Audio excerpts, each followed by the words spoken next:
नमस्कार दोस्तों, PCS marathon में आपका स्वागत है। इस वीडियो में हम देखेंगे इंडियन पॉलिटी, भारतीय राज व्यवस्था।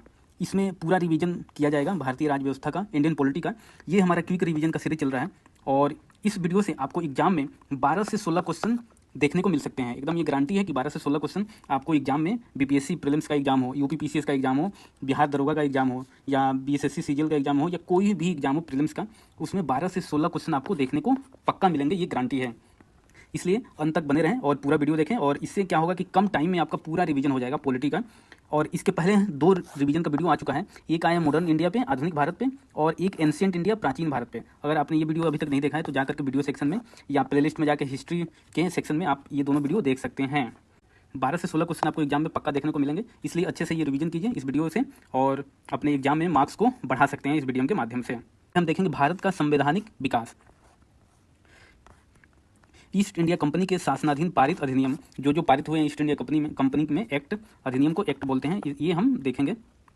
रेगुलेटिंग एक्ट 1773 के अंतर्गत क्या क्या हुआ था, तो इसमें कलकत्ता में उच्चतम न्यायालय की स्थापना किया गया था। कोलकाता में सुप्रीम कोर्ट का स्थापना किया गया था और इसका प्रथम मुख्य न्यायाधीश कौन थे? Chief justice.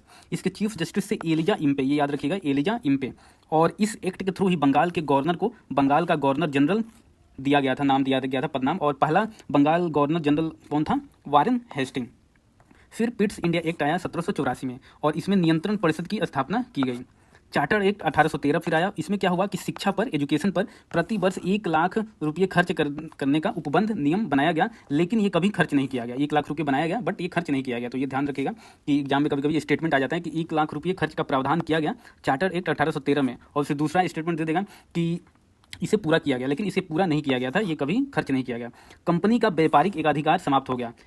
कंपनी का जो व्यापारिक एकाधिकार था इसी एक्ट के थ्रू समाप्त हुआ, बट एक्सेप्शन क्या था इसमें कि चाय और चीन के साथ व्यापार को छोड़कर, ये याद रखिएगा, चाय और चीन के व्यापार को छोड़ करके कंपनी का व्यापारिक एकाधिकार समाप्त कर दिया गया। और ये चाय और चीन के साथ व्यापार कब समाप्त किया गया? चार्टर एक्ट 1833 में ये समाप्त किया गया था। चार्टर एक्ट 1833 में क्या क्या हुआ? बंगाल के गवर्नर जनरल को संपूर्ण भारत का गवर्नर जनरल बनाया गया और इसका प्रथम भारत का गवर्नर जनरल कौन बना था? Lord William Bentinck. कंपनी का व्यापारिक एकाधिकार पूर्णतः समाप्त। वही मैंने बताया कि चाय एवं चीन को छोड़ करके बाकी सारे व्यापारिक अधिकार 1813 एक्ट में खत्म कर दिए गए और यहाँ पे सारे व्यापारिक जो भी एकाधिकार थे चीन के साथ व्यापार और चाय के ऊपर, ये भी समाप्त कर दिए गए। गवर्नर जनरल की परिषद में चौथे सदस्य के रूप में कानूनी सदस्य को शामिल किया गया, मतलब लॉ मेंबर को इसमें शामिल किया गया है। लॉ मेंबर कौन था? पहला लॉर्ड मेकाले। फिर आता है चार्टर्ड एक्ट 1853। इसमें क्या होता है? विधि निर्माण हेतु केंद्रीय विधान परिषद की स्थापना की गई। सिविल सेवकों की भर्ती हेतु खुली प्रतियोगिता का शुभारंभ। ये याद रखिएगा कि सिविल सर्विसेज के लिए ओपन कंपटीशन कब लागू किया गया? तो कब लागू किया? चार्टर्ड एक्ट 1853 में। फिर 1857 के विद्रोह के बाद ब्रिटिश क्राउन के अधीन आ जाता है कंपनी का एक्ट और इसमें हम देखेंगे ब्रिटिश क्राउन के अधीन पारित अधिनियम एक्ट। भारत शासन अधिनियम 1858। इसमें क्या क्या होता है कि गवर्नर जनरल को भारत का वायसराय का पदनाम दिया जाता है। तो पहला वायसराय कौन होता है? केनिंग। पहला वायसराय है केनिंग। भारत के राज्य सचिव का पद का सृजन, भारत के राज्य सचिव का सृजन होता है पद का। भारत का शासन कंपनी से छीनकर सीधे ब्रिटिश शासन के अधीन किया जाता है। फिर आता है भारत परिषद अधिनियम 1861। इसमें वायसराय को अध्यादेश जारी करने की शक्ति दी जाती है। अध्यादेश मतलब ऑर्डिनेंस। ये आता है कि ऑर्डिनेंस कब स्टार्ट किया गया? तो भारत परिषद अधिनियम 1861 के अकॉर्डिंग। विकेंद्रीकरण की शुरुआत होती है, मतलब डिसेंट्रलाइजेशन की शुरुआत होती है यहाँ किसमें? भारत परिषद अधिनियम 1861 में। भारत परिषद अधिनियम 1892 देखते हैं। केंद्रीय विधान परिषद के भारतीय सदस्यों को वार्षिक बजट पर बहस करने तथा प्रश्न पूछने का अधिकार दिया गया। पूरक प्रश्न एवं मतदान का अधिकार नहीं दिया गया। ये याद रखिएगा कि जो भी भारतीय सदस्य थे केंद्रीय विधान परिषद के, उनको वार्षिक बजट पे बहस करने तथा प्रश्न पूछने का अधिकार दिया गया, लेकिन वोटिंग का अधिकार नहीं दिया गया। वोटिंग का और पूरक प्रश्न पूछने का अधिकार नहीं दिया गया। भारत परिषद अधिनियम 1909। इसमें मार्ले मिंटो सुधार अधिनियम के नाम से भी इसको जानते हैं और इसमें पृथक निर्वाचन के आधार पर मुस्लिमों के लिए सांप्रदायिक प्रतिनिधित्व का प्रावधान। इसी में मुस्लिमों को अलग निर्वाचन का अधिकार दिया गया। कौन? मोर्ले मिंटो सुधार अधिनियम के नाम से भी जानते हैं या भारत परिषद अधिनियम 1909। फिर आता है भारत शासन अधिनियम 1919। ये इसको बोलते हैं मोंटेगू चेम्सफोर्ड सुधार अधिनियम। केंद्र में द्विसदनीय व्यवस्था का प्रारंभ हुआ, प्रांतों में द्वैध शासन की शुरुआत हुई और विषयों को 2 भागों आरक्षित एवं स्थानांतरित में बांटा गया। ये आरक्षित को रिजर्व बोलते हैं और स्थानांतरित को ट्रांसफर सब्जेक्ट में बांटा गया। यहाँ पे भारत अधिनियम शासन अधिनियम 1935, इसमें केंद्र में संघात्मक सरकार की स्थापना हुई। प्रांतों में द्वैध शासन की समाप्ति, याद रखिएगा प्रांतों में द्वैध शासन की शुरुआत होती है 1919 में और समाप्ति हो जाती है 1935 में। फिर केंद्र में द्वैध शासन की शुरुआत होती है। केंद्रीय बैंक, सेंट्रल बैंक एवं संघीय न्यायालय की स्थापना होती है। इसमें बर्मा को भारत से अलग किया गया, बर्मा को इसी एक्ट के थ्रू अलग किया गया। आता है एग्जाम में कि भारत से बर्मा को अलग कब किया गया, 1935 में। और मिलाया कब गया था, मिलाया गया था थर्ड एंग्लो म्यांमार बर्मा युद्ध हुआ था। थर्ड एंग्लो म्यांमार या बर्मा युद्ध हुआ था, कब हुआ था, ये 1885 के राउंड हुआ था डफरीन के शासन में। तो इस टाइम पे पूरी तरह से बर्मा को भारत में मिला लिया गया था। सिंध एवं उड़ीसा नामक नए प्रांतों का निर्माण हुआ, सिंध और उड़ीसा को नए प्रांत बनाए गए इस टाइम भारत शासन अधिनियम 1935 में। अब देखेंगे भारतीय संविधान सभा, इंडियन कॉन्स्टिट्यूशन असेंबली जो बनी थी, इसका गठन किया गया था किसके थ्रू, कैबिनेट मिशन योजना जो आई थी 1946 में, इसके थ्रू भारतीय संविधान सभा का गठन किया गया था। और ये आता है एग्जाम में कि इसका जो मेंबर बने थे भारतीय संविधान सभा के, वो डायरेक्ट इलेक्शन के थ्रू हुआ था या इनडायरेक्ट, तो ये अप्रत्यक्ष निर्वाचन के थ्रू चुने गए थे, इनडायरेक्ट इलेक्शन के थ्रू, ये याद रखिएगा। और इसमें सदस्य, टोटल सदस्य कितने थे, 389 सदस्य थे। ब्रिटिश भारत से 296, देसी रियासत से मतलब देसी जो राजा थे उनके अंडर से 93, और महिला सदस्य कितनी थी इसमें 15, ये याद रखिएगा। ये डाटा इंपॉर्टेंट है कि महिला सदस्य कितनी थी इसमें, तो 15, ये बहुत ही एग्जाम में आता है। इसका प्रथम बैठक कब हुआ था, 9 दिसंबर 1946 को हुआ था। और इसमें अस्थायी सदस्य अध्यक्ष कौन थे, ये सच्चिदानंद सिन्हा थे। फिर अस्थायी सदस्य अध्यक्ष कौन बने, अस्थायी अध्यक्ष बने डॉक्टर राजेंद्र प्रसाद। उपाध्यक्ष कौन से, एच.सी. मुखर्जी थे।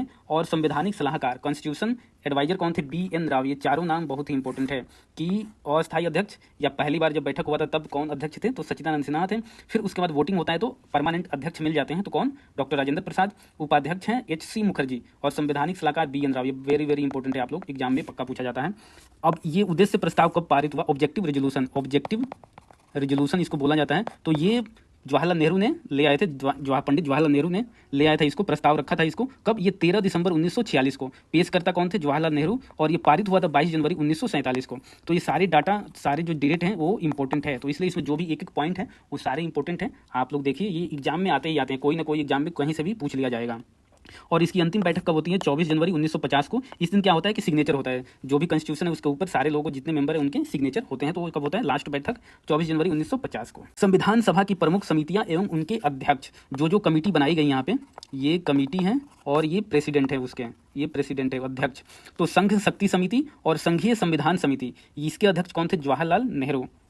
और नियम समिति, प्रक्रिया समिति, संचालन समिति, इसके हेड थे डॉक्टर राजेंद्र प्रसाद। प्रांतीय संविधान समिति, ये कंफ्यूज नहीं होता है, संघीय मतलब सेंट्रल संविधान समिति आएगा तो जवाहरलाल नेहरू, और प्रांतीय स्टेट संविधान समिति आएगा तो वल्लभ भाई पटेल, कंफ्यूज नहीं होना है।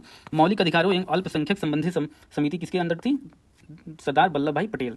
प्रारूप समिति का गठन कब किया गया, 29 अगस्त 1947 को। और ये किसके अंडर था, डॉक्टर भीमराव अंबेडकर के अंदर। और इसमें 7 सदस्य थे, याद रखिएगा 7 मेंबर थे। और गठन कब किया गया था, 29 अगस्त 1947 को।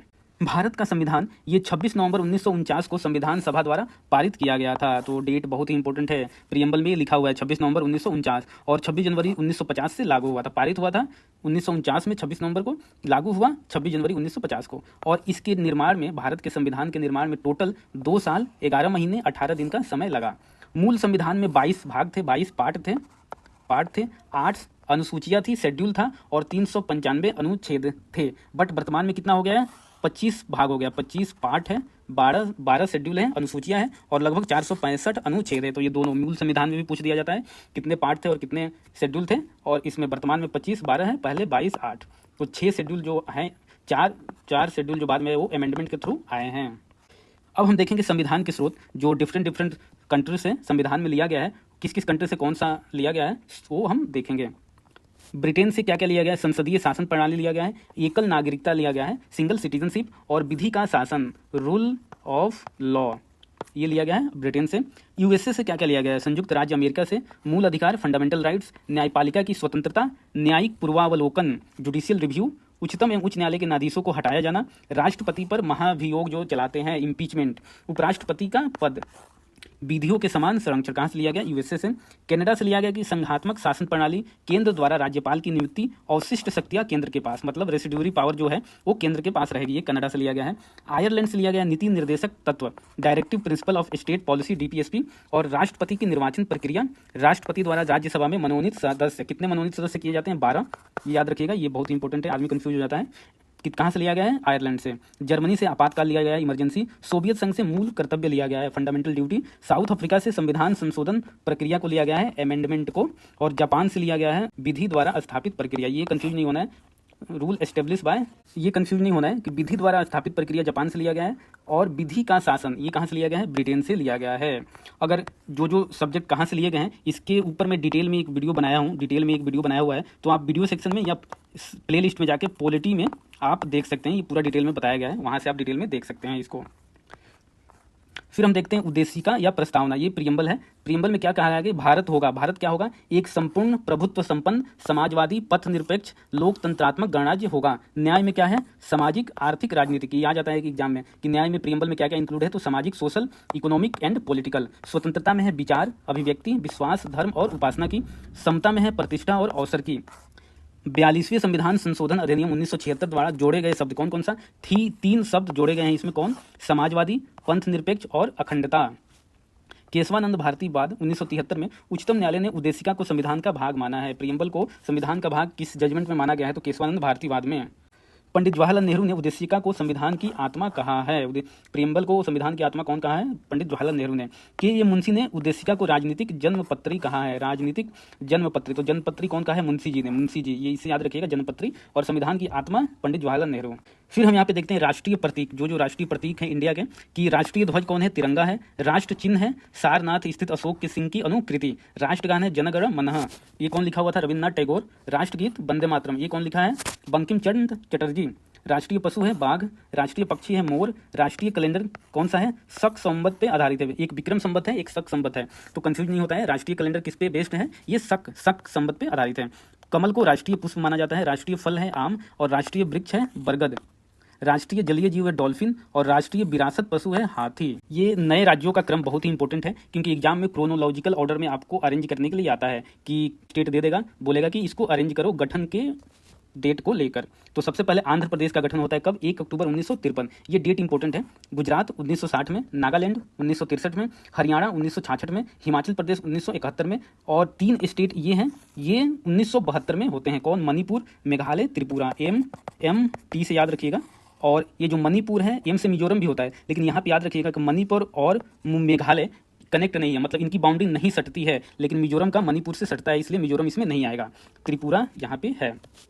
इसमें देखिएगा, इससे याद रख सकते हैं कि MMT से कि इन तीनों की बाउंड्री टच नहीं करती है। मणिपुर का मेघालय से नहीं टच करता है और मेघालय का त्रिपुरा से नहीं करता है। तो ये 1972 में हुआ है। सिक्किम 1975 में हुआ है। मिजोरम 1987 और अरुणाचल प्रदेश 1987, मतलब 2 स्टेट हैं मिजोरम, MA से याद रख सकते हैं। मिजोरम और अरुणाचल प्रदेश 1987 में आए हैं।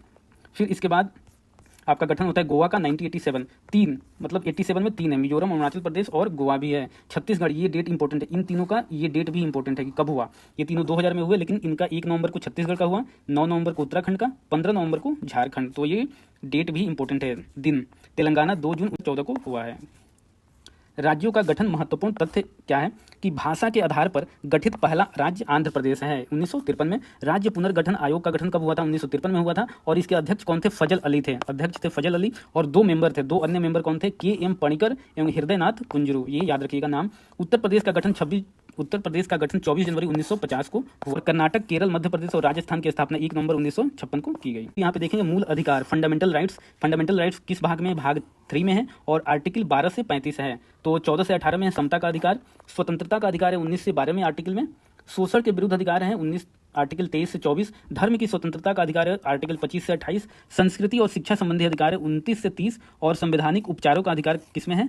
32 से 35 के अंतर्गत है। मूल अधिकार, महत्वपूर्ण तथ्य इसमें देखेंगे, इन्फॉर्मेशन देखेंगे, इंपॉर्टेंट इन्फॉर्मेशन, कि 44वें संविधान संशोधन अधिनियम 1978 द्वारा संपत्ति के अधिकार को मूल अधिकार की श्रेणी से हटाकर अनुच्छेद, मतलब आर्टिकल 300 क के तहत विधिक अधिकार बना दिया गया है। संपत्ति के अधिकार को अब लीगल लॉ बना दिया गया है, लीगल लॉ। पहले ये फंडामेंटल राइट्स था, 44वें संविधान संशोधन से हटाकर इसको आर्टिकल 300 ए में शामिल किया गया है। मूल अधिकारों के संरक्षण हेतु अनुच्छेद 32 के तहत उच्चतम न्यायालय और अनुच्छेद 226 के तहत उच्च न्यायालय 5 प्रकार की रीट जारी कर सकते हैं। मूल अधिकार को लेकर आप हाई कोर्ट में भी जा सकते हैं, सुप्रीम कोर्ट में भी जा सकते हैं। सुप्रीम कोर्ट में जाने का प्रावधान है 32 आर्टिकल 32 में, और हाई कोर्ट में जाने का प्रावधान है आर्टिकल 226 में। 5 रीटें हैं, कौन कौन? बंदी, प्रत्यक्षीकरण, परमादेश, प्रतिषेध, अधिकार परीक्षा और उत्प्रेषण। राष्ट्रपति द्वारा आपातकाल की उद्घोषणा के द्वारा अनुच्छेद 19 आर्टिकल 19 में वर्णित मूल अधिकार स्वतः निलंबित हो जाते हैं। ये होता है कि इमरजेंसी के लगने के तुरंत बाद कौन सा आर्टिकल समाप्त निलंबित हो जाता है, तो ये आर्टिकल 19 है। ये किस आर्टिकल के थ्रू होता है? आर्टिकल 358 अनुच्छेद 358 के तहत। राज्य के नीति निर्देशक तत्व हम देखेंगे directive principle of state policy का, कि इसका उपबंध संविधान के भाग 4 में है, आर्टिकल 36 से 51 में किया गया है। ये गैरवाद योग्य है, अर्थात न्यायालय द्वारा इसे लागू नहीं कराया जा सकता है। गैरवाद योग प्रियम्बल भी है, प्रियम्बल भी याद रखिएगा कि गैरवाद योग है, और डीपीएसपी है, इस अर्थात न्यायालय द्वारा इसे लागू नहीं कराया जा सकता। बट फंडामेंटल राइट्स की बात की जाए तो ये वाद योग है, मतलब ये न्यायालय द्वारा इसे लागू कराया जा सकता है फंडामेंटल राइट्स को। इसका उद्देश्य लोक कल्याणकारी राज्य एवं सामाजिक आर्थिक लोकतंत्र की स्थापना करना है। फिर हम मूल कर्तव्य देखेंगे, फंडामेंटल ड्यूटी।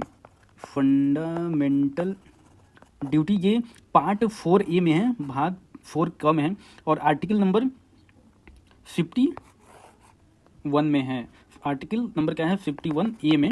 ये क्या था? स्वर्ण सिंह कमेटी की सिफारिश के आधार पर 42वें संविधान संशोधन अधिनियम 1976 द्वारा जोड़ा गया था, कि ये भी 42वें अमेंडमेंट के थ्रू आया था। और किस कमेटी की सिफारिश पर आया था? स्वर्ण सिंह कमेटी के रिपोर्ट पर। प्रारंभ में मूल कर्तव्यों की कुल संख्या 10 थी, वर्तमान में 11 है। एक अमेंडमेंट के थ्रू ऐड किया गया था, कौन सा? ये किया गया था 11वां मूल कर्तव्य ड्यूटी 86 संविधान संशोधन अधिनियम 2002 द्वारा जोड़ा गया, जो 6 से 14 वर्ष के प्रतिपाल्य के लिए, मतलब बच्चों के लिए शिक्षा का अवसर प्रदान करने के माता पिता या संरक्षण के कर्तव्य का प्रावधान करता है। ये याद रखिएगा, कौन से? बच्चों का उम्र 6 से 14 उम्र के बच्चों का। राष्ट्रपति, अब राष्ट्रपति के बारे में हम देखेंगे कि निर्वाचन किसके थ्रू होता है? निर्वाचन मंडल द्वारा होता है। संसद के दोनों सदस्यों के निर्वाचित सदस्यों के द्वारा होता है। इलेक्टेड मेंबर जो होते हैं संसद के, उनके द्वारा। नॉमिनेटेड मेंबर के थ्रू इनका इलेक्शन नहीं होता है, ये याद रखिएगा, नॉमिनेटेड के थ्रू नहीं होता है, ओनली इलेक्टेड निर्वाचित मेंबर के थ्रू होता है। राज्यों की विधानसभाओं के निर्वाचित सदस्य, दिल्ली और पुडुचेरी विधानसभा के निर्वाचित सदस्य के द्वारा होता है। और ये त्याग पत्र अपना रिजिग्नेशन किसको देते हैं? उपराष्ट्रपति को देते हैं। इनकी पदावधि कितने, टेन्यूर कितने का साल का होता है? 5 वर्ष का होता है। इनको हटाया जा सकता है महाभियोग के द्वारा, इम्पीचमेंट के द्वारा। इनका एलिजिबिलिटी क्या है, योग्यता क्या है? कि इनको भारत का नागरिक होना चाहिए। 3 ही योग्यता है, याद रखिएगा, कितने एलिजिबिलिटी कंडीशन है? 3। भारत का नागरिक हो, 35 वर्ष की आयु पूरी कर चुका हो, और लोकसभा का सदस्य निर्वाचित होने के लिए योग्य हो। यही 3 कंडीशन है, इनकी योग्यता है। शपथ किनके द्वारा दिया जाता है? तो भारत के मुख्य न्यायाधीश उसकी अनुपस्थिति में उच्चतम न्यायालय सुप्रीम कोर्ट के उपलब्ध वरिष्ठतम न्यायाधीश के समक्ष ये शपथ लेते हैं भारत के राष्ट्रपति।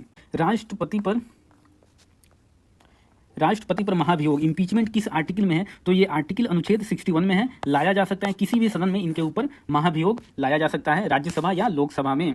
पारित होगा, इनको दोनों सदनों द्वारा अलग अलग पारित किया जाता है, जो कुल सदस्य संख्या के 2/3 बहुमत से हो, मतलब 2/3 मेजोरिटी के साथ पास होना चाहिए दोनों सदन में। ये याद रखिएगा, राज्यसभा में भी, लोकसभा में भी। अब हम देखेंगे उपराष्ट्रपति जो होता है राज्यसभा का पदेन सभापति होता है। इनका निर्वाचन है लोकसभा एवं राज्यसभा के सदस्यों द्वारा आनुपातिक प्रतिनिधित्व प्रणाली एवं एकल संक्रमणीय मत द्वारा होता है। और इनके निर्वाचन में इलेक्टेड प्लस नॉमिनेटेड मतलब निर्वाचित और नॉमिनेटेड मनोनीत सदस्य होते हैं, दोनों पार्टिसिपेट करते हैं राज्यसभा और लोकसभा के, जबकि प्रेसिडेंट में ओनली इलेक्टेड मेंबर पार्टिसिपेट करते हैं। शपथ राष्ट्रपति द्वारा दिलवाया जाता है। इनका कार्यकाल भी 5 वर्ष के लिए होता है और पुनर्निर्वाचन के लिए पात्र होते हैं। इनकी योग्यता में भी 3 कंडीशन है, भारत का नागरिक हो, 35 वर्ष की आयु पूरी कर चुका हो और राज्यसभा का सदस्य निर्वाचित होने के लिए योग्य हो। त्यागपत्र ये राष्ट्रपति को सौंपता है।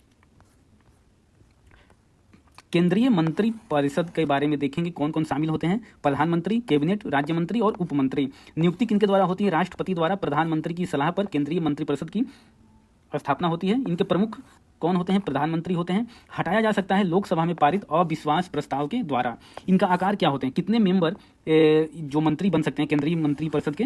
राज्य मंत्री या सेंट्रल मिनिस्टर बन सकते हैं। तो लोकसभा के सदस्य की कुल 15% से अधिक नहीं होने चाहिए। जो भी है लोकसभा के सदस्य का मेंबर जो भी है उसके 15% से अधिक नहीं होना चाहिए। ये अमेंडमेंट के थ्रू आया था, 51वें संविधान संशोधन के थ्रू आया था। और अगर ये आपका पूछ दे कि यूनियन टेरिटरी में जैसे दिल्ली है, दिल्ली में कितने मंत्रिपरिषद होंगे? तो 10%। जो भी राज्यसभा के मेंबर हैं उनके 10% से अधिक नहीं होगा जो यूनियन टेरिटरी की मंत्रिपरिषद होती है। उत्तरदायी होती है लोकसभा के प्रति, ये उत्तरदायी होते हैं, ना कि पार्लियामेंट के प्रति। पार्लियामेंट में तीनों आते हैं, लोकसभा, राज्यसभा और प्रेसिडेंट, लेकिन केंद्रीय मंत्रिपरिषद किसके प्रति उत्तरदायी है? लोकसभा के प्रति। महान्यायवादी का हम लोग देखते हैं, अटॉर्नी जनरल, ये आर्टिकल अनुच्छेद 76 में है। इनका परिचय है कि ये भारत सरकार का सर्वोच्च विधि सलाहकार होता है। नियुक्तिकर्ता राष्ट्रपति के द्वारा होता है। योग्यता क्या होनी चाहिए इनकी? जो उच्चतम न्यायालय सुप्रीम कोर्ट के न्यायाधीश नियुक्त होने की हो। अधिकार इनको क्या क्या दिए गए हैं कि भारत के सभी न्यायालयों में सुनवाई का अधिकार है, संसद की कार्यवाही में भाग लेने का अधिकार है, किंतु मतदान का अधिकार नहीं है। तो यही आता है एग्जाम में कि कौन ऐसा व्यक्ति है जो मेंबर न होते भी संसद की कार्यवाही में भाग ले सकता है। तो यही है महान्यायवादी, अटॉर्नी जनरल। लेकिन याद रखिएगा कि भाग तो लेता है लेकिन वोटिंग राइट नहीं है, मतदान करने का अधिकार इसको नहीं है। और इनका कार्यकाल होता है जनरली 3 वर्ष होता है और राष्ट्रपति के प्रसाद प्रयत्न पे बने रहते हैं कि राष्ट्रपति जब चाहे इनको हटा सकता है। फिर हम देखेंगे नियंत्रक महालेखा परीक्षक, कैग जिसको बोलते हैं, कंट्रोलर जनरल ऑफ इंडिया। ये आर्टिकल 146 में है और इसकी नियुक्तिकर्ता कौन करते हैं? राष्ट्रपति के द्वारा नियुक्ति होती है। इनका कार्य है केंद्र तथा राज्य सरकारों के लेखों का लेखा परीक्षण करना। रिपोर्ट ये सौंपते हैं राष्ट्रपति को और राष्ट्रपति ये रिपोर्ट देता है पार्लियामेंट को। इनका कार्यकाल होता है 6 वर्ष या 65 वर्ष, जो भी पहले हो। सेवानिवृत्ति के बाद भारत राज्य सरकार के अधीन किसी पद का पात्र नहीं हो सकते। ये वेरी वेरी इंपॉर्टेंट है, याद रखिएगा। अब हम देखते हैं संसद, पार्लियामेंट के कौन कौन सा अंग होते हैं। एग्जाम में आते हैं कि पार्लियामेंट के अंदर कौन कौन है। तो राज्यसभा भी है, लोकसभा भी है और राष्ट्रपति है। ये तीनों हैं संसद के अंग हैं। राज्यसभा को उच्च सदन भी बोलते हैं, लोकसभा को निम्न सदन भी बोलते हैं। राज्यसभा के बारे में हम देखते हैं शॉर्ट में कि ये आर्टिकल 80 में है, आर्टिकल 80 में है। गठन कब गठन किया गया था? तो 3 अप्रैल 1952 को राज्यसभा का गठन किया गया था। प्रथम बैठक हुई थी 13 मई 1952 को। उच्च सदन बोलते हैं या अस्थायी सदन। अस्थायी सदन मतलब इसको डिजोल्व नहीं किया जा सकता है, जबकि लोकसभा को डिजोल्व हर 5 साल के बाद डिजोल्व किया जाता है। मेंबर इसमें कितने हैं? निर्धारित है 250, 238 निर्वाचित होते हैं और 12 मनोनीत होते हैं। और वर्तमान में कितने हैं? 245 हैं, 233 निर्वाचित है और 12 मनोनीत। मनोनीत किसके द्वारा होते हैं? राष्ट्रपति के द्वारा। सदस्य निर्वाचित होने की न्यूनतम आयु राज्यसभा का मेंबर बनने के लिए न्यूनतम आयु क्या है? एज है इसका 30 वर्ष है। सदस्य का कार्यकाल 6 वर्ष होता है। पदेन सभापति कौन होता है? राष्ट्रपति नहीं होता है, उपराष्ट्रपति होता है, उपराष्ट्रपति। 1/3 सदस्य प्रत्येक 2 वर्ष की समाप्ति पर सेवानिवृत्त होते हैं। कितने? 1/3 मेंबर रिटायर हो जाते हैं। कब? प्रत्येक 2 वर्ष में है। और प्रथम सभापति इसके कौन थे? मतलब प्रथम उपराष्ट्रपति कौन थे? डॉक्टर सर्वपल्ली राधाकृष्णन। फिर हम देखेंगे लोकसभा आर्टिकल 81 में है, 81 अनुच्छेद में है। इसको निम्न सदन बोला जाता है और अस्थायी सदन बोला जाता है। सदस्य संख्या, मेंबर इसमें कितने हैं? निर्धारित है 550 हैं टोटल, 530 राज्यों से और 20 संघ राज्य क्षेत्र से, मतलब यूनियन टेरिटरी से। वर्तमान में कितने मेंबर है? 543, 524 राज्यों से हैं और 19 संघ राज्य क्षेत्रों से हैं। ये डाटा याद रखिएगा। सदस्य निर्वाचित होने की न्यूनतम आयु इनकी 25 वर्ष है। सदस्य का कार्यकाल 5 वर्ष होता है। प्रथम अधिवेशन हुआ था 13 मई 1952 को हुआ था। प्रथम लोकसभा अध्यक्ष कौन थे? तो गणेश वसुदेव मावलंकर थे। प्रथम महिला लोकसभा स्पीकर कौन है? अध्यक्ष कौन थी? मीरा कुमार। अब हम देखेंगे दोनों सदनों की संयुक्त बैठक होती है लोकसभा और राज्यसभा की। तो ये किस आर्टिकल में है? ये अनुच्छेद 108 में है। और किसके द्वारा होता है? कारण क्या होता है इसका कि किसी विधेयक के दोनों सदनों के बीच मतभेद की स्थिति में दोनों सदनों की बैठक होती है, लेकिन अमेंडमेंट के टाइम नहीं होता। अगर आ जाए एग्जाम में कि अमेंडमेंट के टाइम में भी संयुक्त बैठक होती है, तो नहीं, केवल विधेयक, जो जनरल विधेयक होते हैं उनको पास कराने के लिए मतभेद होता है, तब इनकी बैठक होती है। आहूत कौन करता है? बुलाता कौन है? राष्ट्रपति बुलाता है। इसकी अध्यक्षता कौन करता है? लोकसभा अध्यक्ष करते हैं। और अगर लोकसभा अध्यक्ष नहीं है तो फिर डिप्टी स्पीकर लोकसभा का करेगा। और मान लो कि लोकसभा का अध्यक्ष भी उपस्थित नहीं है, डिप्टी स्पीकर भी उपस्थित नहीं है, तो कौन करेगा? तो फिर डिप्टी स्पीकर जो होता है राज्यसभा का, वो इसकी बैठक अध्यक्षता करता है इन दोनों की अनुपस्थिति में। विधेयक पारित होता है साधारण बहुमत से। जनरल मेजोरिटी चाहिए इसमें, 2/3 या स्पेशल मेजोरिटी की जरूरत इसमें नहीं है। नहीं बुलाई जा सकती। यही मैंने बताया था कि संविधान संशोधन विधेयक की दशा में इसकी बैठक नहीं बुलाई जाती। अमेंडमेंट के टाइम में अगर मतभेद है तो दोनों सदनों की संयुक्त बैठक नहीं होती। और अब तक कितनी बार बुलाई जा चुकी है? 3 बार। अभी तक केवल 3 बार ही संयुक्त बैठक बुलाई गई है। अब हम देखेंगे धन विधेयक, जो मनी बिल आता है, मनी बिल।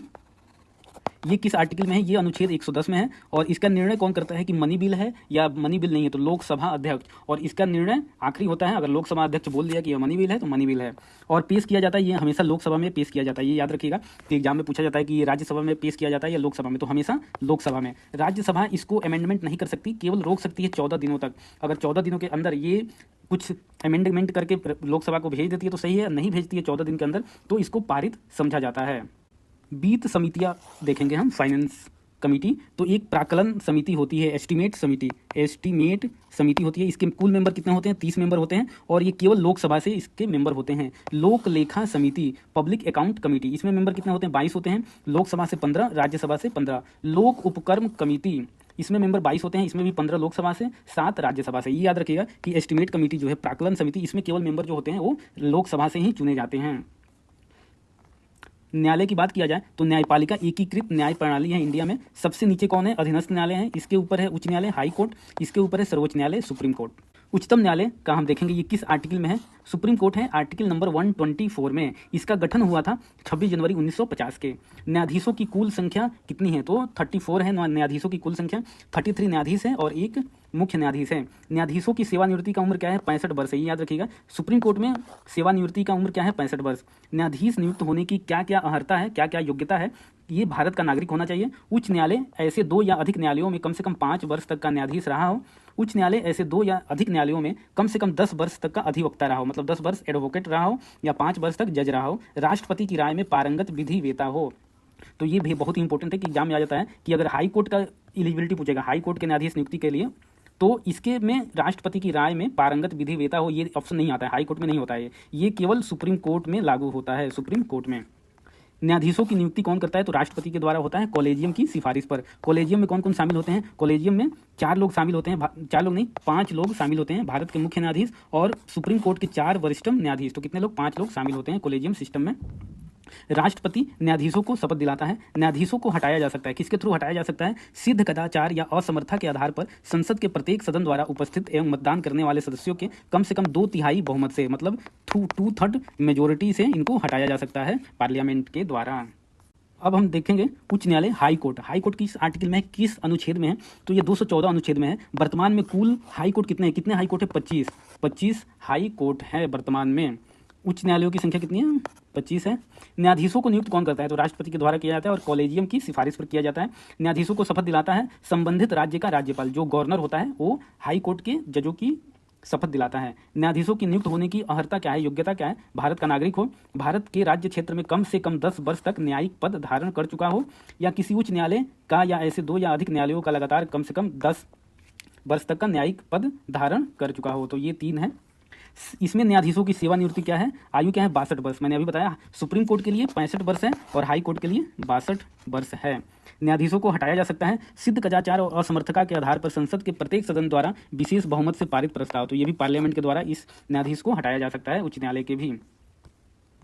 राज्यपाल के बारे में देखें, गवर्नर के बारे में, तो नियुक्ति कौन करता है? राष्ट्रपति के द्वारा नियुक्ति की जाती है। इनकी पदावधि टेन्यूर क्या होता है? जनरली 5 वर्ष होता है और राष्ट्रपति के प्रसाद प्रयत्न, राष्ट्रपति जब चाहे तब इनको हटा सकते हैं। शपथ ग्रहण कौन कराता है? उच्च न्यायालय के मुख्य न्यायाधीश के समक्ष इनको शपथ दिलाया जाता है, हाई कोर्ट के चीफ जज के सामने। अर्हता क्या है? योग्यता है इनका भारत का नागरिक हो और 35 वर्ष की आयु पूर्ण कर चुका हो। फिर हम यहाँ पे राज्य परिषद देखेंगे कि राज्य परिषद का प्रमुख कौन होता है? तो मुख्यमंत्री होता है। नियुक्ति करता है एवं शपथ प्रदाता कौन है? राज्यपाल है, गवर्नर है। कार्यकाल राज्यपाल के प्रसाद प्रयत्न, मतलब जब तक मेजोरिटी रहेगी तब तक आप मुख्यमंत्री रह सकते हैं। कोई भी मंत्री बिना किसी सदन का सदस्य बने मंत्री रह सकता है। कब तक? 6 महीने तक। 6 महीने तक बिना मेंबर बने आप मंत्री बन सकते हैं। इसका आकार क्या होना चाहिए? इसका भी आकार राज्य की विधानसभा सदस्यों की कुल संख्या के 15% तक होना चाहिए, किंतु 12 से कम नहीं होना चाहिए। 15% से ज़्यादा भी नहीं होना चाहिए और 12 से कम भी नहीं होना चाहिए। ये किस अमेंडमेंट में आया था? अभी हमने देखा 91 अमेंडमेंट के थ्रू। और यूटी में मैंने कितना बताया? 10% होता है। त्यागपत्र किसको दे सकते हैं? राज्यपाल को दे सकते हैं। राज्य का महाधिवक्ता एडवोकेट जनरल ऑफ स्टेट इसको बोलते हैं, एडवोकेट जनरल ऑफ स्टेट। इसका परिचय होता है कि ये राज्य सरकार का सर्वोच्च विधिक सलाहकार होता है। ये आर्टिकल किस आर्टिकल में है? अनुच्छेद 165 में। नियुक्ति करता है राज्यपाल के द्वारा और कार्यकाल राज्यपाल के प्रसाद प्रयत्न, मतलब राज्यपाल के जब तक चाहे तब तक इसको रख सकते हैं। राज्य विधानमंडल के अंग कौन कौन है? यहाँ भी राज्यपाल है, विधानसभा है और विधान परिषद है तो वो, नहीं तो नहीं। विधानसभा में के बारे में है कि न्यूनतम सीटों वाला राज्य कौन सा है? सिक्किम। सिक्किम में सबसे कम 32 होता है। ऐसे बोला जाता है कि विधानसभा में 60 से कम सीट नहीं होना चाहिए, 60 से कम सीट नहीं होना चाहिए, लेकिन सबसे कम किसमें? 32 है सिक्किम में। और भी है इसके द्वारा 40 है। 40 सीट कितनी? 2 राज्यों में, एक तो गोवा में है और एक मिजोरम में है। एक मिजोरम, ये याद रखिएगा। इसके अलावा गोवा मिजोरम में 40 सीट है, जबकि 60 से कम नहीं होना चाहिए विधानसभा का मेंबर, बट सबसे कम है 32। न्यूनतम सीटों वाला कौन है? सिक्किम है। सदस्य की अर्हता क्या होना चाहिए? कि भारत का नागरिक हो और 25 वर्ष की आयु पूरी कर चुका हो। सीटों की संख्या कितनी होती है? अधिकतम 500 सीटें हो सकती है और न्यूनतम 60। यही मैंने बताया कि न्यूनतम 60 सीटें होती है। अपवाद कौन है? देखिए यहाँ पे बताया हुआ है, सिक्किम 32 सीट है और गोवा तथा मिजोरम में 40 सीट है। सदस्यता समाप्त हो सकती है सदन की बैठकों से बिना अनुमति लगातार 60 दिनों तक अनुपस्थिति रहने पर सदस्यता जा सकती है। और सर्वाधिक सीटों वाला राज्य कौन है विधानसभा में? उत्तर प्रदेश है। उत्तर प्रदेश में कितना है? 403। फिर यहाँ पे बात करते हैं विधान परिषद का। लेजिस्लेटिव काउंसिल का, इसमें सदस्यों की संख्या अधिकतम राज्य विधानसभा सीटों की कुल संख्या का 1/3 होता है। जितना भी विधानसभा में होगा उस राज्य का, उसका 1/3 मेंबर इसमें हो सकते हैं और न्यूनतम 40 से कम नहीं होना चाहिए। विधान परिषद किस किस राज्य में है, ये बहुत ही याद रखिएगा कि लेजिस्लेटिव काउंसिल किस किस स्टेट में, तो 6 राज्यों में है। ये बहुत ही इंपॉर्टेंट है, एग्जाम में आता है कि ऑप्शन दे देगा 4, पूछेगा इसमें कौन से में लेजिस्लेटिव काउंसिल नहीं है। तो याद रखिएगा यूपी में है, बिहार में है, महाराष्ट्र में है, कर्नाटक में है, आंध्र प्रदेश में और तेलंगाना में है। इसको कैसे याद रख सकते हैं कि एक तो ये याद रखेंगे कि बिहार यूपी में ही है, 2 हो गया। फिर आंध्र तेलंगाना जो बना था आंध्र प्रदेश से कट के बना था, तो आंध्रा और तेलंगाना 4 हो गया। फिर ये 2 याद रखेंगे महाराष्ट्र और कर्नाटका, महाकर्नाटक याद, ऐसे कुछ MK से याद कर लेंगे कि महाराष्ट्र और कर्नाटका में है। तो और सीटें तो इंपॉर्टेंट नहीं है, बट बिहार यूपी का अगर आप एग्जाम दे रहे हैं तो याद रखिएगा उत्तर प्रदेश में कितनी 100 सीटें हैं और बिहार में 58 सीटें हैं। फिर हम यहाँ पे देखते हैं स्थानीय स्वशासन, ये किसके द्वारा लाया गया था। तो सबसे पहले किसका नाम आता है, इसके जनक कौन है, लॉर्ड रिपन। रिपन के टाइम पे स्थानीय स्वशासन लाया गया था और ये किसका विषय है, स्थानीय स्वशासन राज्य सूची का विषय है। और ये शुरू कब किया गया था, ये बलवंत राय मेहता कमेटी की सिफारिश पे ये शुरू किया गया था। तो पंचायती राज में कितने सब्जेक्ट हैं, ये शेड्यूल किसमें है, ये शेड्यूल 11 में है। और नगरीय स्वशासन प्रणाली किसमें है, शेड्यूल 12 में। तो ये याद रखिएगा। तो इसमें की कुल 18 सब्जेक्ट है नगरीय शासन प्रणाली में, पंचायती राज प्रणाली में 29 सब्जेक्ट हैं। और ये कितने स्तर पे होता है, ये 3 स्तर पे होता है, ग्राम पंचायत पे, खंड पंचायत पे और जिला पंचायत पे। शुभारंभ कब किया गया था, सबसे पहले पंचायती राज प्रणाली का स्वतंत्र इंडिया के बाद कब हुआ था, स्वतंत्रता के बाद 2 अक्टूबर 1959 को राजस्थान के नागौर जिले से जवाहरलाल नेहरू द्वारा ये शुरू किया गया था पंचायत राज प्रणाली का।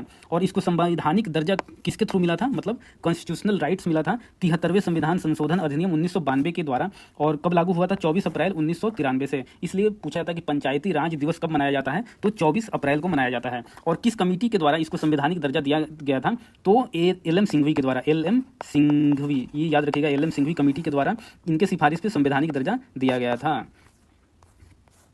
नगरीय शासन प्रणाली का देखेंगे तो इसको कॉन्स्टिट्यूशनल स्टेटस कहाँ मिला था, संवैधानिक दर्जा, ये 74वें संविधान संशोधन अधिनियम 1992 के द्वारा 1 जून 1993 को ये लागू हुआ था। ये 1 जून को लागू हुआ था और ये 24 अप्रैल को। इसमें भी नगरीय प्रणाली में भी 3 स्तर है, नगर पंचायत, नगर पालिका, नगर निगम। फिर हम देखेंगे संविधान का संशोधन, अमेंडमेंट जो होता है कॉन्स्टिट्यूशन का, ये किस पार्ट में है, पार्ट भी बहुत इंपॉर्टेंट है, प्रीलिम्स में पूछा जाता है। तो ये 20 भाग में है, पार्ट 20 में है। और आर्टिकल नंबर क्या है, 368 है। इसमें इंपॉर्टेंट फैक्ट देखेंगे कि संसद संविधान के किसी भी उपबंध में संशोधन, परिवर्धन, परिवर्तन या निरसन कर सकती है। तो संशोधन 3 प्रकार से लाया जाता है, परिवर्धन के द्वारा, परिवर्तन के द्वारा और निरसन के द्वारा। संविधान संशोधन विधेयक संसद किसी भी सदन में मंत्री या गैर सरकारी सदस्य द्वारा पुनः स्थापित किया जा सकता है। मतलब मंत्री भी ला सकते हैं और जो मंत्री नहीं है, गैर सरकारी सदस्य, गैर सरकारी सदस्य किनको बोला जाता है, जो मंत्री नहीं है। संविधान संशोधक विधेयक को प्रत्येक सदन के विशेष बहुमत अर्थात उस सदन की कुल संख्या के बहुमत तथा उस सदन में उपस्थित और मत देने वाले सदस्यों के कम से कम 2/3 बहुमत से पारित होना आवश्यक है। संविधान के कुछ उपबंधों में संशोधन के लिए कम से कम आधे राज्यों के विधानमंडल की मंजूरी लेना भी आवश्यक है। ये बहुत ही जरूरी है कि अमेंडमेंट कोई भी आएगा, अगर उससे फेडरलिज्म को आघात नहीं पहुंच रहा है, फेडरलिज्म को, तो वो 2/3 बहुमत के पार्लियामेंट से ही हो जाएगा। लेकिन अब फेडरल स्टेटस में कुछ चेंज हो रहा है, तो राज्यों के, मतलब जितने भी राज्य हैं उसमें आधे राज्यों से भी पास होना ये जरूरी हो जाता है। जैसे राष्ट्रपति का निर्वाचन एवं इसकी प्रक्रिया, ये भी बहुत इंपॉर्टेंट है, ये एग्जाम में आता है। जो भी इसमें पॉइंट बताए जा रहे हैं या लिखा हुआ है वो बहुत ही इंपॉर्टेंट है। ये एग्जाम में इससे आपको 10 से 15 क्वेश्चन तक आपको देखने को पक्का मिलेगा।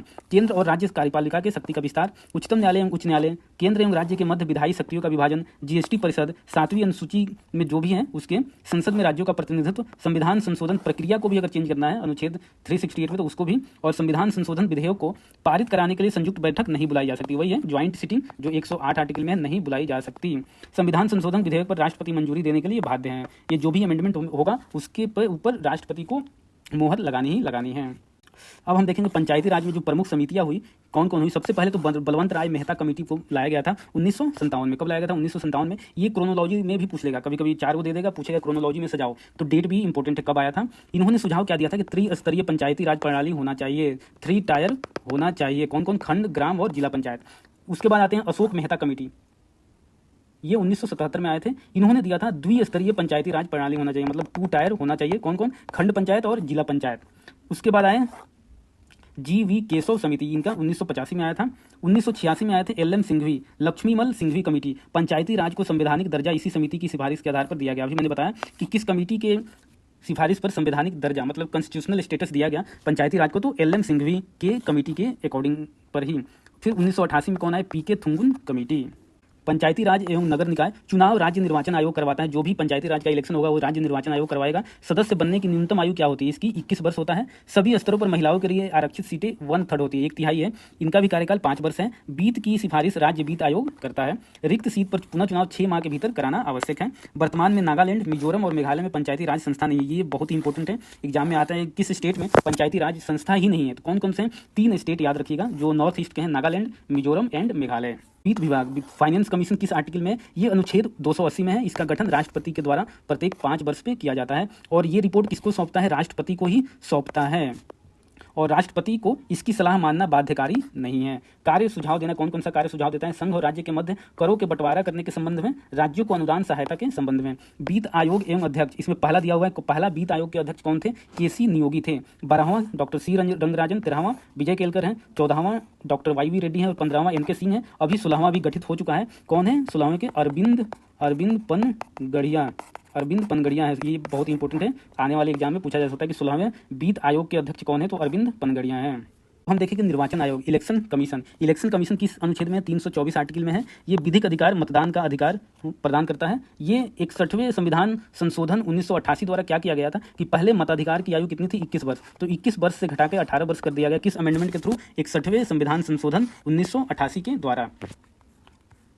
निर्वाचन आयोग चुनाव करवाता है राष्ट्रपति का, उपराष्ट्रपति का, लोकसभा, राज्यसभा का और विधानसभा और विधान परिषद का चुनाव ये करवाते हैं। निर्वाचन आयोग बना है मुख्य निर्वाचन आयुक्त और 2 निर्वाचन आयुक्तों से मिलकर। मतलब कितने मेंबर होते हैं? टोटल 3 मेंबर हैं, एक मुख्य निर्वाचन आयुक्त और 2 निर्वाचन आयुक्त। प्रथम मुख्य निर्वाचन आयुक्त कौन बने थे? प्रथम इलेक्शन कमिश्नर कौन थे? सुकुमार सेन। प्रथम महिला मुख्य निर्वाचन आयुक्त, ये भी बहुत इंपॉर्टेंट है, प्रथम महिला है तो BS रमादेवी। ये बहुत ही नाम इंपॉर्टेंट है, कौन है? BS रमादेवी। इनका वेतन, भत्ते और लाभ क्या होता है? सर्वोच्च न्यायालय के न्यायाधीश के समान होता है, लेकिन ये अब हटा दिया गया है क्योंकि अभी जो अमेंडमेंट में आया था उसके थ्रू इनका वेतन, भत्ते और अनुलाभ कौन तय करेगा? अब ये सरकार तय करेगी। इनका कार्यकाल क्या होता है? 6 वर्ष या 65 वर्ष या जो भी पहले हो, ये इंपॉर्टेंट है। नियुक्तिकर्ता कौन है? राष्ट्रपति इसके नियुक्तिकर्ता हैं। अब हम देखेंगे आपात उपबंध, इमरजेंसी, और ये किस भाग में है? ये इमरजेंसी का जो भी उपबंध है ये भाग 18 में है, पार्ट 18 में है। संविधान के अनुच्छेद है 352 से 360। 352 अनुच्छेद में क्या है? राष्ट्रीय आपातकाल है, नेशनल इमरजेंसी है। इसकी घोषणा 3 बार हुई है। राष्ट्रीय आपातकाल की घोषणा कितनी बार हुई है? 3 बार। कब कब? 1962 में, 1971 में और 1975 में। कारण कौन कौन से कारण हो सकते हैं इसके? युद्ध हो सकता है, बाहरी आक्रमण हो सकता है, सशस्त्र विद्रोह। आंतरिक अशांति के स्थान पर सशस्त्र विद्रोह लाया गया था। कब? 44वें संविधान संशोधन के द्वारा ये लाया गया था। ये इंपॉर्टेंट है, याद रखिएगा। फिर आता है राष्ट्रपति शासन। ये किसके द्वारा है? अनुच्छेद 356 के द्वारा। कारण क्या हो सकते हैं कि राज्य के संवैधानिक तंत्र की विफलता।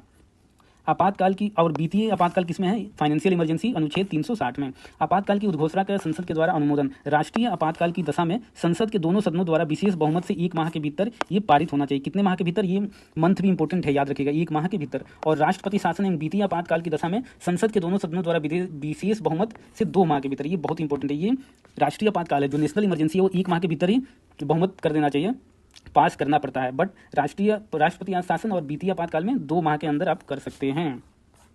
महत्वपूर्ण यहाँ पे हम देखेंगे महत्वपूर्ण अमेंडमेंट, संविधान संशोधन, ये बहुत इंपॉर्टेंट है, सारे ही इंपॉर्टेंट है इसमें। तो एक नज़र में हम देखेंगे जो भी इंपॉर्टेंट कॉन्स्टिट्यूशनल अमेंडमेंट है। पहला संविधान संशोधन अधिनियम कब हुआ था? 1951 में। इसके द्वारा 9वीं अनुसूची है जो 9th शेड्यूल है उसको ऐड किया गया था, जिसमें भूमि सुधार एवं न्यायिक समीक्षा से संबंधित कानून को 9वीं अनुसूची में डाला गया। 21वां संशोधन अधिनियम 1967 में क्या था कि सिंधी भाषा को 8वीं अनुसूची में 15वीं भाषा के रूप में जोड़ा गया था। ये याद रखिएगा कि ओरिजिनल में कितने लैंग्वेज थे? 14 लैंग्वेज ही थे 8वीं अनुसूची में। फिर 21वीं संशोधन अधिनियम से जोड़ा गया किसको? सिंधी भाषा को जोड़ा गया। 24वां संशोधन अधिनियम 1971 के द्वारा संसद को यह अधिकार दिया गया कि संविधान के किसी भी भाग मूल अधिकार में भी संशोधन कर सकती है। राष्ट्रपति संविधान संशोधन विधेयक को मंजूरी देने के लिए बाध्य हैं। ये वेरी वेरी इंपॉर्टेंट है, बाध्य हैं। 35वां संशोधन अधिनियम 1974 सिक्किम को सहयोगी राज्य बनाया गया और 36वां संशोधन अधिनियम में सिक्किम को पूर्ण राज्य बनाया गया। ये याद रखिएगा कि एग्जाम में अगर आता है कि सिक्किम को पूर्ण राज्य कब बनाया गया, तो 1975 में, और सहयोगी राज्य बनाया गया 1974 में। सबसे इंपॉर्टेंट है 42वां संशोधन अधिनियम, इसको मिनी कॉन्स्टिट्यूशन भी बोलते हैं, मिनी कॉन्स्टिट्यूशन भी इसको बोलते हैं। तो प्रस्तावना में प्रियम्बल में समाजवादी, पंथ निरपेक्ष और अखंडता शब्द जोड़ा गया। मूल कर्तव्य जोड़ा गया जो भाग 4 में है, मतलब 4A में है, अनुच्छेद 51A में। नीति निर्देशक तत्व में क्या क्या जोड़ा गया है? नीति निर्देशक तत्व जो है directive principle of state policy, इसमें समान न्याय एवं निःशुल्क विधिक सहायता आर्टिकल 39 को जोड़ा गया। उद्योगों के प्रबंध में कर्मकारों का भाग लेना, ये अनुच्छेद 43 में है। पर्यावरण का संरक्षण एवं संवर्धन तथा वन्य जीवों की रक्षा, ये आर्टिकल 48 में है, 48 क को ए भी बोलेंगे, अगर इंग्लिश में आप पढ़ रहे हैं तो 48A। राष्ट्रपति को कैबिनेट की सलाह मानना बाध्यकारी कर दिया गया। लोकसभा एवं विधानसभा का कार्यकाल 5 से बढ़ाकर 6 कर दिया गया। ये बहुत इंपॉर्टेंट है कि इसमें 42वें संशोधन में विधानसभा का कार्यकाल और लोकसभा का 5 से 6 कर दिया गया, फिर इसको 44वें में चेंज कर दिया गया। 44वां जो अमेंडमेंट हुआ उसमें 6 से 5 फिर कर दिया गया।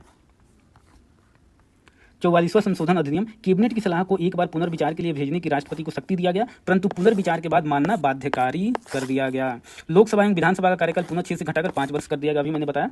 राष्ट्रीय आपात के विषय में आंतरिक अशांति शब्द के स्थान पर सशस्त्र विद्रोह शब्द जोड़ा गया, इसके शब्द की जगह पे ये जोड़ा गया। राष्ट्रपति कैबिनेट की लिखित सलाह पर ही आपातकाल घोषित कर सकता है, क्योंकि इंदिरा गांधी के टाइम में इमरजेंसी जो आया था उससे बहुत ही ज़्यादा भारत को नुकसान हुआ था, इसलिए कि राष्ट्रपति को आप लिखित सलाह दीजिएगा तभी आपातकाल की घोषणा किया जाएगा। संपत्ति के अधिकार को मूल अधिकारों की सूची से हटाकर अनुच्छेद 300A में 300E के अंतर्गत विधिक अधिकार बनाया गया।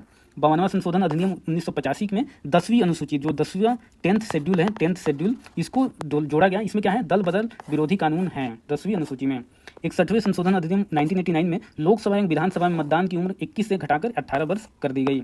69 संशोधन अधिनियम 1991, इसमें केंद्र शासित प्रदेश दिल्ली को राष्ट्रीय राजधानी क्षेत्र बनाया गया।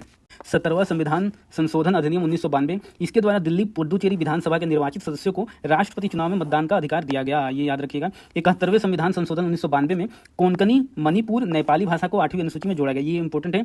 71वां संविधान संशोधन भी 8वें शेड्यूल में जो है लैंग्वेज उससे जुड़ा हुआ है, तो इसमें क्या क्या ऐड किया गया है, कोंकणी, मणिपुरी और नेपाली। 86 संविधान संशोधन अधिनियम 2002 के अकॉर्डिंग संविधान में मूल अधिकारों की श्रेणी में अनुच्छेद 21 का है जोड़ा गया, जिसमें 6 से 14 वर्ष तक के बच्चों के लिए निःशुल्क प्रारंभिक शिक्षा का प्रावधान किया गया। तो ये दोनों किसमें जोड़े गए, ये फंडामेंटल राइट्स में भी जोड़े गए आर्टिकल 21A में, और नीति निर्देशक तत्वों में भी जोड़ा गया आर्टिकल 45 में, कि परिवर्तित करते हुए 6 वर्ष से कम आयु के बालकों के लिए प्रारंभिक बाल अवस्था देखरेख और शिक्षा का उपबंध किया गया। तो ये आप लोग याद रखिएगा। मूल कर्तव्यों में 11वें मूल्य कर्तव्यों के रूप में 6 से 14 वर्ष तक के बच्चों को शिक्षा सुविधा प्रदान करने का माता पिता का कर्तव्य जोड़ा गया। तो ये इंपॉर्टेंट है कि फंडामेंटल राइट्स में जो है बच्चों का उम्र 6 से 14 है, मूल कर्तव्य फंडामेंटल ड्यूटी में भी 6 से 14 वर्ष है, लेकिन जो नीति निर्देशक तत्वों में है डीपीएसपी में, इसमें क्या उम्र है, 6 वर्ष से कम। तो ये ध्यान देने योग्य बात है कि डीपीएसपी में जो है आर्टिकल 45 में इसमें 6 वर्ष से कम आयु आप लोग याद रखिएगा। बाकी फंडामेंटल राइट्स ड्यूटी इसमें 6 से 14 वर्ष है। 89 संशोधन अधिनियम 2003, इसमें क्या किया गया कि अनुसूचित जाति एवं अनुसूचित जनजाति के लिए अलग अलग आयोग की व्यवस्था की गई। तो 89 भी याद रखिएगा, ये डेट भी याद रखिएगा, कब, 2003 में। 91वां संशोधन अधिनियम 2003, इसमें केंद्रीय मंत्रिपरिषद का आकार लोकसभा की कुल सदस्य संख्या के 15% से अधिक नहीं हो सकता, ये याद रखिएगा 15%, और यूटी में मैंने बताया था कितना, 10% से ज़्यादा नहीं होगा। राज्य मंत्रिपरिषद का आकार विधानसभा की कुल सदस्य संख्या के 15% से अधिक नहीं हो सकता, किंतु न्यूनतम 12 से कम नहीं होगी, कितनी, 12 से कम नहीं होगा। 92 संशोधन अधिनियम 2003, 8वीं अनुसूची में बोडो, डोगरी, मैथिली और संथाली भाषा जोड़ी गई। इसी के साथ 8वीं अनुसूची में शामिल भाषाओं की कुल संख्या कितनी है, अभी तक 22 भाषा है, ये याद रखिएगा। और बीपीएससी वाले ये याद रखेंगे, मैथिली और संथाली पूछा जा सकता है किस अमेंडमेंट के थ्रू आया था, तो 92 अमेंडमेंट के थ्रू आया था। 97वां संशोधन अधिनियम 2011, इसमें क्या किया गया था कि कोऑपरेटिव कमेटियों को, सहकारी समितियों को संवैधानिक दर्जा प्रदान किया गया। 99वां संशोधन अधिनियम 2014, इसके द्वारा उच्चतम न्यायालय एवं उच्च न्यायालय में न्यायाधीशों की नियुक्ति के लिए कॉलेजियम प्रणाली के स्थान पर राष्ट्रीय न्यायिक नियुक्ति आयोग की एनजेएसी की व्यवस्था की गई, लेकिन 2015 में उच्चतम न्यायालय ने इसे असंवैधानिक ठहराते हुए रद्द कर दिया था। तो ये याद रखिएगा कि कॉलेजियम सिस्टम के थ्रू ही अभी तक न्यायाधीशों की नियुक्ति होती है, ना कि राष्ट्रीय न्यायिक नियुक्ति आयोग के द्वारा। 100वां अमेंडमेंट एक्ट कौन सा है, भारत बांग्लादेश के मध्य भूभाग का हस्तांतरण। 101 में क्या आया था, विभिन्न अप्रत्यक्ष करों के स्थान पर एक देश एक कर प्रणाली की संकल्पना के तहत वस्तु एवं सेवा कर जीएसटी की शुरुआत की गई थी। जीएसटी किसमें था, 101 में है। 102 में क्या था, संविधान संशोधन में राष्ट्रीय पिछड़ा वर्ग को संवैधानिक दर्जा प्रदान किया गया। 103 संशोधन अधिनियम 2019 में ईडब्ल्यूएस लाया गया था। आर्थिक रूप से कमजोर वर्ग ईडब्ल्यूएस के लिए नौकरियों एवं शैक्षणिक संस्थानों में 10% रिजर्वेशन का प्रावधान है। 104 संशोधन अधिनियम 2019 में लोकसभा एवं राज्य विधानसभाओं में अनुसूचित जातियों एवं जनजातियों के लिए सीटों के आरक्षण को अगले 10 वर्ष मतलब 2030 तक के लिए बढ़ा दिया गया है। लोकसभा एवं राज्य विधानसभाओं में आंग्ल भारतीयों के मनोनयन के प्रावधान को समाप्त कर दिया गया है। ये इंपॉर्टेंट है कि जो भी एंग्लो इंडियन नॉमिनेट होते थे लोकसभा और राज्य विधानसभाओं में, लोकसभा में कितने होते थे, 2, और राज्य विधानसभा में 1 नॉमिनेट करना पड़ता था, इनको हटा दिया गया है। 105 अमेंडमेंट एक्ट 2021 में राज्यों को सामाजिक एवं शैक्षणिक रूप से पिछड़े वर्ग की पहचान करने एवं सूची बनाने का अधिकार पुनः दिया गया। राज्यों से यह अधिकार 102वें संविधान संशोधन के द्वारा छीन लिया गया था, तो ये याद रखिएगा। और एक और अमेंडमेंट हुआ है, कौन सा, 106 लेटेस्ट है अमेंडमेंट एक्ट। अमेंडमेंट एक्ट है, ये किससे रिलेटेड है, ये फीमेल से रिलेटेड है। फीमेल ओमेन का रिजर्वेशन दिया गया है। रिजर्वेशन दिया गया है कितना, 1/3 मतलब 33% रिजर्वेशन दिया गया है। किसमें, लोकसभा में, लोकसभा, ये लोकसभा में और विधानसभा में, और दिल्ली दिल्ली विधान सभा में ये दिया गया है। ये याद रखिएगा, जो 106 अमेंडमेंट एक्ट के थ्रू आया है वोमेन के लिए रिजर्वेशन 33%, और ये 33% किस में दिया गया है? लोकसभा, राज्यसभा में नहीं है। विधानसभा लेजिस्लेटिव काउंसिल में नहीं है, लोकसभा, विधानसभा एवं दिल्ली का विधानसभा में। हम केवल भाग देखेंगे, इंपॉर्टेंट जो भाग है उसमें देखेंगे संविधान के भाग, इंपॉर्टेंट भाग जो है पार्ट किस पार्ट में कौन कौन सा है। तो फर्स्ट पार्ट में संघ और उसका राज्य क्षेत्र, ये आर्टिकल 1 से 4 है। दूसरे में नागरिकता है, सिटीजनशिप, इसका आर्टिकल 5 से 11 है। थर्ड पार्ट में है मौलिक अधिकार, फंडामेंटल राइट्स, इसका आर्टिकल क्या है? 12 से 35 है। फोर्थ में है राज्य के नीति निर्देशक तत्व, और अनुच्छेद है इनका 36 से 51। 4A में है मौलिक कर्तव्य है, आर्टिकल है 41 क। पांचवें पार्ट में है संघ, अनुच्छेद 52 से 151। 6 में है राज्य, अनुच्छेद 152 से 237। 7वें में है निरसित, इसको निरस्त कर दिया गया है, 7वें पार्ट को निरस्त कर दिया गया था। 8वें भाग में है संघ राज्य क्षेत्र, अनुच्छेद है 239 से 242। 9वां पार्ट है पंचायतों से रिलेटेड है, इसमें अनुच्छेद है 243 से 243। और 9A में ये याद रखिएगा, 9A में क्या है? नगर पालिकाएं हैं। 9B में 9 ख बोल लीजिए, इसको ए बोल सकते हैं, इसको बी बोल सकते हैं। सहकारी समितियां हैं, मतलब कोऑपरेटिव सोसाइटी। 10वें पार्ट में है अनुसूचित एवं जनजातीय क्षेत्र, इसका आर्टिकल है 244 से 244 का। 11वें पार्ट में है संघ और राज्य के बीच संबंध, मतलब सेंटर स्टेट रिलेशन है, आर्टिकल 245 से 263। 12वें पार्ट में बीत, संपत्ति, समुदाय एवं वाद है, आर्टिकल 264 से 300A। 13वें पार्ट में भारत के राज्य क्षेत्र के भीतर व्यापार, वाणिज्य एवं समागम, ये आर्टिकल 301 से 307 के बीच में है। 14वें पार्ट में है वाणिज्य एवं समागम संघ राज्यों के अधीन सेवाएं, अनुच्छेद 308 से 323। 14 क में अधिकरण है, ये अनुच्छेद 323A और B में है। 15 में निर्वाचन है। 16 में कुछ वर्गों के संबंध में विशेष उपबंध है, इसमें आर्टिकल 330 से 342A। 17वें पार्ट में राजभाषा है, आर्टिकल 343 से 351। 18वें पार्ट में इमरजेंसी है, आपात उपबंध है, आर्टिकल 352 से 360। 19 पार्ट में है प्रकरण, अनुच्छेद 361 से 67। 20वें पार्ट में इंपॉर्टेंट है संविधान संशोधन है, अमेंडमेंट है, आर्टिकल 368 में। 21वें पार्ट में अस्थायी संक्रमणकालीन और विशेष उपबंध, आर्टिकल 369 से 392। और 22वें पार्ट में संक्षिप्त नाम, प्रारंभ, हिंदी में प्राधिकार, पाठ और निरसन, ये आर्टिकल 393 395 में। फिर हम देखेंगे अनुसूचियां जो है, शेड्यूल कितने? 12 शेड्यूल है, ये याद रखिएगा। स्टार्टिंग में कितने? 8 शेड्यूल तक था, फिर 4 अमेंडमेंट के थ्रू ऐड किया गया है। पहला अनुसूची में है राज्य एवं संघ राज्य क्षेत्र में। दूसरा सूची है, इसमें क्या हुआ है कि वेतन जो मिलता है और भत्ता तथा पेंशन है, किसको किसको? ये नाम इंपॉर्टेंट है, राष्ट्रपति, राज्यपाल, लोकसभा एवं विधानसभा अध्यक्ष हैं, उपाध्यक्ष हैं, राज्यसभा एवं विधान परिषद के सभापति, उप सभापति। तो यहाँ पे उप प्रेसिडेंट नहीं है, मतलब वाइस प्रेसिडेंट इसमें नहीं है, ये याद रखिएगा कि उप राष्ट्रपति नहीं है, उपराष्ट्रपति की जगह पे इसमें राज्यसभा का अध्यक्ष है, मतलब राज्यसभा का सभापति है। उच्चतम एवं उच्च न्यायालय के न्यायाधीश हैं और कैग को मिलने वाला वेतन, भत्ते तथा पेंशन है। तीसरी में क्या है? इसमें शपथ और प्रतिज्ञान का प्रारूप है, भारत संघ के प्रमुख पदाधिकारियों का। चौथा अनुसूची में क्या है? राज्यसभा में स्थानों का आवंटन, की किस राज्य को राज्यसभा में कितनी सीटें मिली हैं, सीट से रिलेटेड है। 5वीं अनुसूची में है अनुसूचित क्षेत्रों और अनुसूचित जनजातियों के प्रशासन और नियंत्रण के बारे में उपबंध है। 6ठी अनुसूची में है असम, मेघालय, त्रिपुरा और मिजोरम। ये याद रखना है कि कितने स्टेट हैं 6ठी अनुसूची में, तो 4 हैं, असम, मेघालय, त्रिपुरा और मिजोरम, ये सटे हुए हैं, ये चारों सटे हुए राज्य हैं। राज्यों के जनजातीय क्षेत्रों के प्रशासन के बारे में उपबंध है। 7वीं में है संघ एवं राज्यों के बीच शक्तियों का विभाजन, संघ सूची है, राज्य सूची है, समवर्ती सूची है। 8वीं में भाषाएं हैं, कितनी भाषाएं हैं? कुल 22 भाषाएं हैं। 9वीं में कुछ अधिनियमों और विनियमों का विधिमानीकरण किया गया है। 10वां में दल परिवर्तन के आधार पर निरहरता के बारे में उपबंध। 11वीं में पंचायतों की शक्तियां, प्राधिकरण और उत्तरदायित्व। 12वीं में नगर पालिका आदि की शक्तियां, प्राधिकरण और उत्तरदायित्व है। फिर हम देखेंगे जो भी इंपॉर्टेंट आर्टिकल है यहाँ पे, अभी हमने पार्ट वाइज देखा, अब यहाँ पे आर्टिकल देखेंगे जो भी इंपॉर्टेंट आर्टिकल है कि आर्टिकल 1 में संघ का नाम और राज्य क्षेत्र है। अनुच्छेद 2, आर्टिकल 2 में क्या है? नए राज्यों का प्रवेश या स्थापना, आर्टिकल 2 के तहत होता है। आर्टिकल 3 के तहत नए राज्यों का निर्माण, वर्तमान राज्यों के क्षेत्रों, सीमाओं या नामों में परिवर्तन होता है। तो ये अभी इंपॉर्टेंट लग रहा है क्योंकि अभी केरल स्टेट का नाम बार बार चेंज होकर के वो केरलम कर रहे हैं। केरल का नाम क्या किया जा रहा है? केरलम। स्टेट गवर्नमेंट, वो स्टेट गवर्नमेंट सेंट्रल गवर्नमेंट को देती है, क्योंकि इसका क्या है कि आर्टिकल 3 में ये लिखा हुआ है तो सेंट्रल गवर्नमेंट ही चेंज कर सकती है। तो ये इंपॉर्टेंट है कि आर्टिकल 3 में क्या है? नए राज्यों का निर्माण है, वर्तमान राज्यों के क्षेत्रों या सीमाओं या नामों में परिवर्तन अगर कुछ करना है तो आर्टिकल 3 के तहत किया जाता है। आर्टिकल 5 में क्या है? संविधान के प्रारंभ पर नागरिकता। 12 में है राज्य की परिभाषा। आर्टिकल 14 में है विधि के समक्ष समता, विधियों का समान संरक्षण। 15 में है धर्म, मूल वंश, जाति, लिंग या जन्म स्थान के आधार पर विभेद का प्रतिषेध। आर्टिकल 16 में लोक नियोजन में अवसर की समता। अनुच्छेद 17 में अनटचेबिलिटी का अंत हो गया था और अस्पृश्यता का अंत। आर्टिकल 18 में उपाधियों का अंत। आर्टिकल 19 में वाक स्वतंत्रता आदि विषय कुछ अधिकारों का संरक्षण है। अनुच्छेद 20 में है अपराधों की दोष सिद्धि के संबंध में संरक्षण है। अनुच्छेद 21 में है प्राण एवं दैहिक स्वतंत्रता का संरक्षण है। आर्टिकल 21 क या ए 6 से 14 वर्ष तक के सभी बच्चों को निःशुल्क और अनिवार्य शिक्षा का अधिकार। आर्टिकल 22 में है कुछ दशाओं में गिरफ्तारी और निरोध से संरक्षण।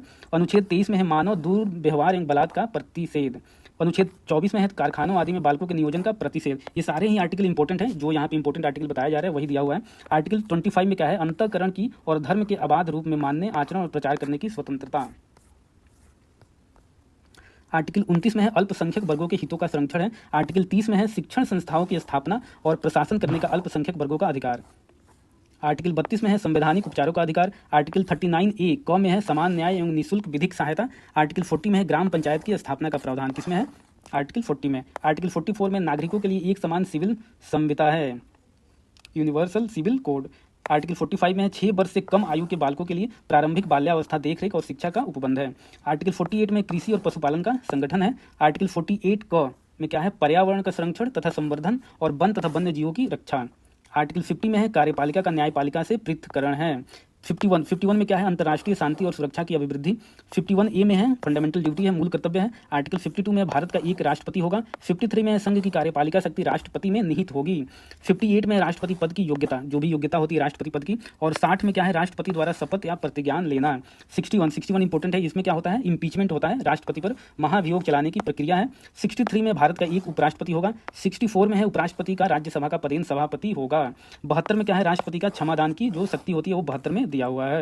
अनुच्छेद 74 में है राष्ट्रपति को सहायता और सलाह देने के लिए मंत्री परिषद। आर्टिकल 75(1) में है प्रधानमंत्री की नियुक्ति राष्ट्रपति करेगा और अन्य मंत्रियों की नियुक्ति राष्ट्रपति प्रधानमंत्री की सलाह पे करेगा। आर्टिकल 76 में क्या है? भारत का महान्यायवादी अटॉर्नी जनरल। अनुच्छेद 78 में संसद का गठन। अनुच्छेद 85 में है संसद के सत्र, सत्रावसान और विघटन की चर्चा की गई है। 108 कुछ दशाओं में दोनों सदनों की संयुक्त बैठक, ज्वाइंट सिटिंग। 110 में है मनी बिल है, धन विधेयक की परिभाषा है। 111 में विधेयकों पर राष्ट्रपति की अनुमति। 112 में वार्षिक वित्तीय विवरण, बजट जो आता है, बजट शब्द नहीं दिया गया है, फाइनेंशियल स्टेटमेंट दिया गया है, वार्षिक वित्तीय विवरण संविधान में। तो ये किसके आर्टिकल में होता है? 112 में है। 123 में है संसद के 20 आंतरिक काल में अध्यादेश प्रकाशित करने की राष्ट्रपति की शक्ति। अनुच्छेद 124 में उच्चतम न्यायालय की स्थापना और गठन। 129 में उच्चतम न्यायालय का अभिलेख न्यायालय होना। 137 में निर्णयों या आदेशों का उच्चतम न्यायालय द्वारा पुनर्विलोकन। 143 में है उच्चतम न्यायालय से परामर्श करने की राष्ट्रपति की शक्ति। अनुच्छेद 148 में भारत का नियंत्रण महालेखा परीक्षण, जिसको बोलते हैं कैग। 152 में है राज्यों के राज्यपाल। 155 में राज्यपाल की नियुक्ति। 161 में राज्यपाल की क्षमादान की शक्ति है। 163 में है राज्यपाल की सहायता और सलाह देने के लिए मंत्रिपरिषद। 164 में है मुख्यमंत्री की नियुक्ति राज्यपाल करेगा और अन्य मंत्रियों की नियुक्ति राज्यपाल मुख्यमंत्री की सलाह पर करेगा। आर्टिकल 165 में राज्य का महाधिवक्ता एडवोकेट जनरल। 169 में है राज्यों में विधान परिषद का उत्साधन या सृजन। ये याद रखिएगा, विधान परिषद का गठन किसके आर्टिकल के तहत होता है या उसको समाप्त किस आर्टिकल के द्वारा किया जाता है? तो आर्टिकल 169। 200 के द्वारा राज्यपाल द्वारा विधेयकों पर अनुमति। 213 विधानमंडल के 20 क्रांतिकाल में राज्यपाल की अध्यादेश जारी करने की शक्ति। 214 में राज्यों के लिए उच्च न्यायालय हाई कोर्ट है। 226 में कुछ रीट निकालने की उच्च न्यायालय की शक्ति। आर्टिकल 233 में जिला न्यायाधीशों की शक्ति है। 239 में संघ राज्य क्षेत्रों का प्रशासन है। आर्टिकल 239A में क का मतलब ए दिल्ली के संबंध में विशेष। आर्टिकल 243 क मतलब ए में ग्राम सभा है। ख में पंचायतों का गठन है। आर्टिकल 243 घ में क्या है? पंचायतों का आरक्षण है। घ मतलब डी। आर्टिकल 243 झ में पंचायतों की वित्तीय स्थिति पुनर्विलोकन के लिए वित्त आयोग का गठन। 243 ट में पंचायतों के निर्वाचन के लिए राज्य निर्वाचन आयोग। 243 थ में नगरपालिका का गठन। अनुच्छेद 243 य में जिला योजना के लिए समिति है। आर्टिकल 249 में राज्य सूची के विषय में संबंध में राष्ट्र हित में विधि बनाने की संसद की शक्ति।